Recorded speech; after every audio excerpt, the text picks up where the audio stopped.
The market sets the damn game. It's like... And the market is dominated by men. No, it's not. It's not. You... The market is dominated by women. They make 80% of the consumer decisions. Yes, yes, yes, yes, yes. I mean, look at the conversation we're having right now. You know, like you're certainly willing to risk offending me in the pursuit of truth. Why should you have the right to do that? Yes! It's been rather uncomfortable. Yes. Ha, gotcha. Yes! So I kind of played, let's say, knight on white horse. And that just floored me. Like I was very distraught, I think is the right word about that this morning. Because the right way for this to end is not for me to declare victory, because I don't regard it as a victory. No!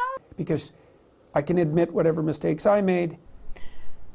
Professor Peterson, your devastating performance during Cathy Newman's interview was an incredible win. It's exactly what we talk about here on Honey Badger Radio, using men's rights talking points. No, it's not. It's not. The market is dominated by women. And owning your vulnerability as a man. Why should you have the right to do that? It's been rather uncomfortable. In order to shut up women like Cathy Young. Ha, gotcha. Who want to dominate men's identities. And I don't think you're completely aware of just how big a win this was. So with all due respect, I'm going to attempt to explain to you how big a win it was and why you shouldn't walk it back into any kind of failure. Like I would like to ask her something, for example. I've been trying to puzzle this out. I saw a picture of her today that was a tweet. It was a tweet by one of her friends, and they said that the tweet was something like, "We're amusing ourselves watching the Twitter comments while waiting for the police investigation." Okay, and then there's a picture of Cathy holding a tablet, you know, looking shocked in a very pleased way, I think is the right way of. And you see, that's kind of what I'm worried about, is that she is shocked in a rather pleased way. When I watched your interview with, I believe his name is Geen, I noticed that you seem to be backing away from regarding your interview with Cathy Newman as a flawless victory. For those of you who've been living under a rock, Professor Peterson went on Channel 4 to be interviewed by Cathy Newman, presumably about his book, 12 Rules, An Antidote to Chaos. But that didn't end up happening. Instead, Cathy Newman attempted to discredit and distort what Professor Peterson had to say for half an hour in a rather chien-fou display. Later on, Professor Peterson gave some other channels interviews analyzing what had occurred with Cathy Newman, with his interview with Cathy Newman. Professor Peterson, watching some of those post-interview interviews made me sympathize a great deal with what you were doing and what you were going through. I too tend to deconstruct my victories until they turn into failures. I too am baffled by the bad faith, aggressive behavior of people like Cathy Newman. And when I can't understand their behavior, I also tend to take too much responsibility and think I did something to cause it, because then it makes sense to me. And that's why I'm doing this video, because I don't want to see someone as obviously introspective, compassionate, and intelligent as yourself walk back something I see as a tremendous victory. As I go forward, I'm going to be critiquing what you did during your interview with Cathy Newman and afterwards during Channel 4's transparent attempt to discredit you and your fans. The reason why I'm offering this critique is not to offer pointers to you or as any sort of gotcha, but to set up why I think what you did was a fantastic win, and that you shouldn't beat yourself up over it any further, over minor tactical mistakes. I'm also going to be critiquing some of your tactical choices during the interview and afterwards, because you strike me as someone who will dismiss blanket praise out of hand. Finally, I'm using this critique to set up a framework for understanding Cathy Newman's actions. A framework that took me a long time to develop, and I did so in order to understand the behavior of people, mostly women, the behavior of people around me that I found completely baffling. I take a lot of solace from this framework that I've developed, and I give it to you in the hopes that you will as well when encountering people like Cathy Newman. The first part of the framework starts by recognizing that people operate in 3 dimensions of cognition in relation to the world around them. In fact, your interview took place in all 3 dimensions simultaneously. The first dimension is the rational dimension. I believe you and myself and many of the people we talk to and interact with occupy this one most of all. And the second is the emotional dimension. Now, most people operate in the emotional dimension most of the time. They use their emotions as a shortcut to determining the trustworthiness of new information. There's actually nothing wrong with operating in the emotional dimension. Our emotions represent shortcuts that allow us to quickly recognize patterns from the past and act on them. People who suffer from mental illnesses that remove their emotions are generally paralyzed with indecision. Sociopaths still have emotions. Without our emotions, we can't actually make choices about anything. In that sense, the emotional dimension overlaps fairly strongly with the rational one, since it functions as mostly of a shortcut. And then there's the threat narrative dimension, where you use language itself to dominate other people's identities. Cathy Newman appears to operate almost exclusively in this dimension. Now, some observations about the threat narrative dimension and how people act when they're in it. First of all, dominance is developed in reverse to that of the male dominance hierarchy in the threat narrative dimension. Male dominance, when you want to exert male dominance, you inflate your potential threat to induce feelings of vulnerability in your target so they don't want to fight back or they submit to you. Threat narrative dominance is established by exactly the reverse. If I were to create a threat narrative targeted at you, Professor Peterson, I would inflate the perception of my own vulnerability while exaggerating the danger you pose to me. This also applies to groups. For example, I can emphasize women's vulnerability to the things that you say by calling your writings misogynist abuse. A threat narrative has an overall anatomy. It's composed of 2 basic parts: the centered vulnerable group or person and the target. The group or person who's having their potential threat to the vulnerable center inflated or even lied about.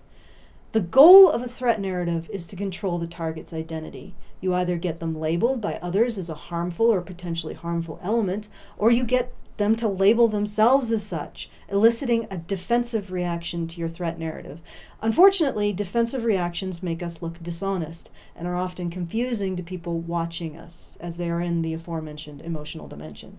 The purpose of a threat narrative is thus to dominate another person's identity and sense of self by forcing them to prove to you that they aren't a threat. In order to force this, you have to in turn be either seen to embody or advocate for the vulnerable center that they supposedly threaten.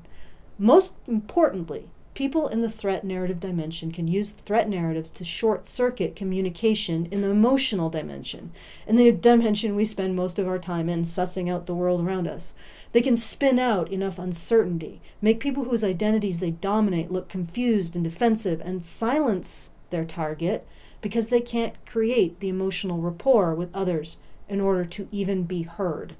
Unfortunately, when we're defensive, we do not look trustworthy. We look dangerous, and that's the point. That's what Cathy Newman is trying to do. Cathy Newman's overall central threat narrative is that women are vulnerable to threatening, dangerous, and oppressive men. This threat narrative, the feminist threat narrative, is all about toxic masculinity, patriarchy, and rape culture. And it is the central threat narrative of our society, not because it's true, but because it's effective. It's effective for a lot of reasons, but the primary reasons are: men strive to be of use to women in society. It's right in the name man, which a man earns, being a real man, by being useful. Because men's positive identity is derived from being of use to women, you can induce an almost instantaneous defensive response in a man by accusing him of being harmful to women. And it's this defensive response that is, again, so useful to dominate and silence men. Now, in specific, in what Cathy Newman was doing in the interview, Cathy Newman operated in the threat narrative dimension, and from the perspective of her threat narrative, you actually came into her domain swinging. You've written a book that, at least in part, frames young men as vulnerable to her feminist threat narrative that paints them as oppressors. And then you did this. I don't think that young men hear words of encouragement. Some of them never in their entire lives, as far as I can tell. That's what they tell me. And the fact that the words that I've been speaking, the YouTube lectures that I've done and put online, for example, have had such a dramatic impact is an indication that young men are starving for this sort of message, because, like, why in the world would they have to derive it from a lecture on YouTube? And she responded like this. They're not being taught that they... Rapid blinking is a stress response. Right there, you challenged her dominance. You challenged her dominance over your identity and men's identity. And then you had the audacity to emphasize women's enjoyment of dominating men. You emphasized young men's vulnerabilities. And you emphasized women, just some women, but women's potential to do harm. Some women is enough. Even the possibility that women can do harm is enough for women like Cathy Newman. Both of these things directly challenge Cathy Newman's threat narrative framework. She wants to center women's vulnerability and exaggerate men's harm, and you have just done the reverse. To translate it into men's dominance language, this is what you did to Cathy Newman. He's a great shot, folks, but he can also miss. Come on now, this could be your lucky chance.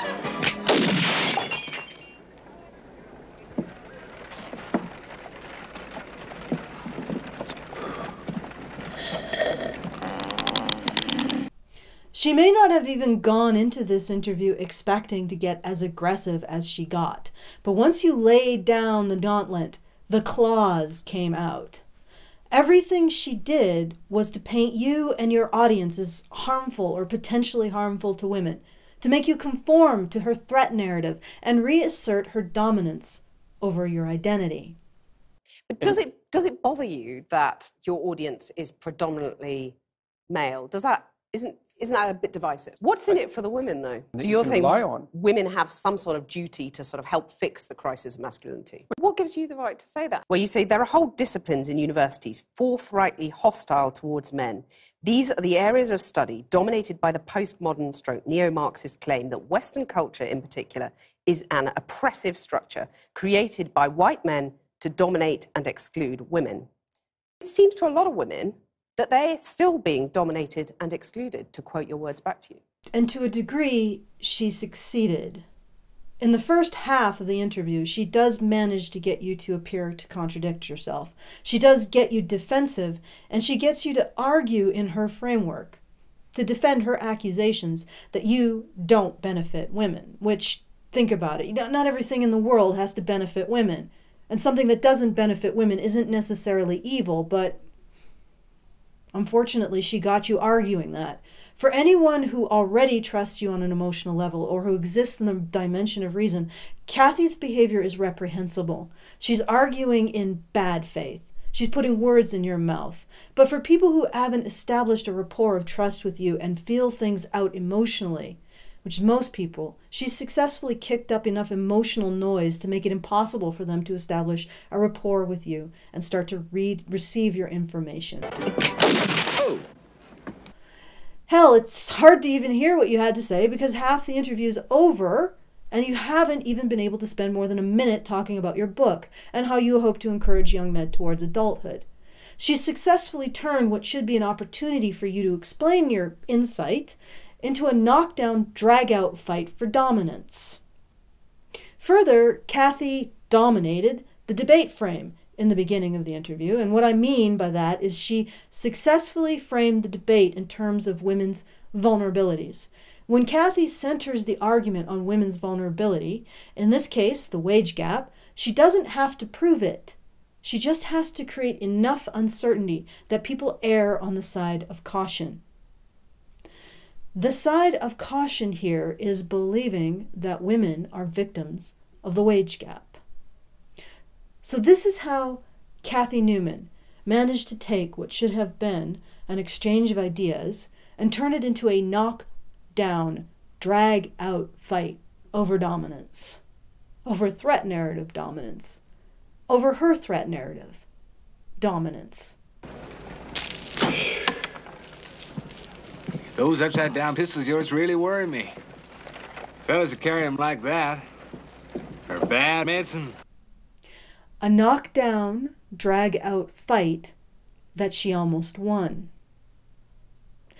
Then 18 minutes and 39 seconds in, everything changed. And when I say everything, I mean everything.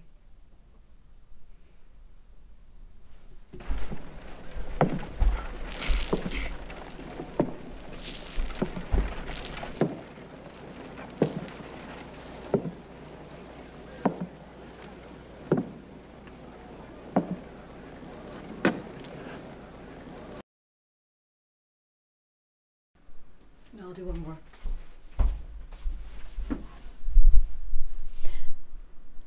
Do you enjoy Honey Badger Radio content? Do you want to see us make more of it? Then become a patron at www.patreon.com/honeybadgerradio. And if you need an alternative option, you can try www.feedthebadger.com/honeybadgerradio. No, that's not right. That's not shit. Feedthebadger.com. No Honey Badger Radio, because that is our website, so it doesn't need to specify. Anyway, www.patreon.com/honeybadgerradio or www.feedthebadger.com. Become a patron and enjoy extra content like bonus videos and special patron-only previews. Our patrons are currently enjoying the second half of this response to Cathy Newman's interview of Jordan Peterson. And if you'd like to see it right now, become a patron, www.patreon.com/honeybadgerradio. And be sure to join us in the Discord so you can talk to me and we can do fun things together.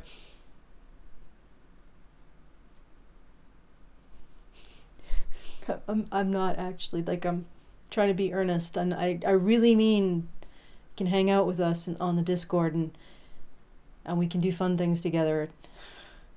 Shit, I'm gonna go now.